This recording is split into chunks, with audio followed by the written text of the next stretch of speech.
биздин өкмөт дайым буга чейин деле буга чейинки деле өкмөттөр кыш келбей тургандай жашашат. Жылда биз үчүн, кыргыз эл үчүн, кыргыз өкмөтү үчүн, кыргыз бийлиги үчүн кыш мындай күтүүсүздөн киргендей кирип келет. Биз Африкада жашабайт экенибизди бардыгыбыз билсек дагы, кыш бизде жылда келет экенин билсек дагы, кышка камы жок, даярдыгы жок, кирүү бизге адатка айланып баратат. Бүгүнкү күндө дагы кыргыз өкмөтүнүн шалакылыгына байланыштуу кышка даярдык толук кандуу камдалган эмес. Көпчүлүк мектептерде бүгүнкү күндө көмүрлөр, мамлекеттик имараттар отун менен камсыз боло элек. Тилекке каршы Кыргызстанда көп жылдардан бери бир практика калыптанып кетти. Бул кагаз жүзүндө иштемей. Кагаз жүзүндө баары жакшы, баары сонун, тилекке каршы реалдуу турмушта андай эмес. Мына ушул реалдуу турмуш менен кагаздын бетиндегилерди шайкеш келтирүү бул адамдардын же болбосо өкмөттүн айбирине жана жоопкерчилигине байланыштуу деп эсептеймин.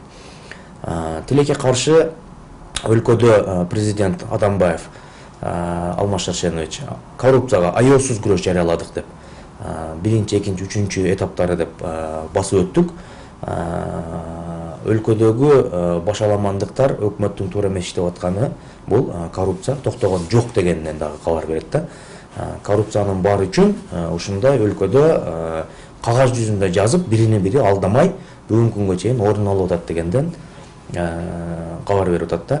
Эми могул жакта жаштар жөнүндө айтып атасыңар. Жаштар өзүнүн саясий акциясын билдирип жатышат. Буга эч кимдин тыюу салганга укугу жок. Эгер алар саясий акцияларды өткөрүүгө байланыштуу биздин колдонуудагы мыйзамдардын чегинен чыкпаса, эгерде чыгып кете турган болсо, сөзсүз түрдө коомдук тартипти бузгандыгы үчүн кайсы бир деңгээлде мыйзамга жараша жоопкерчиликке тартылышы мүмкүн.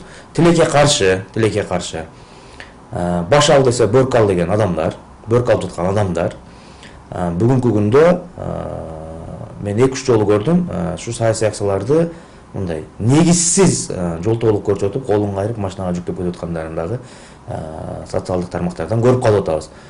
Бул жерде кайсы бир деңгээлде адамдардын укуктарынын чектелип атышы даана көрүнүп турат.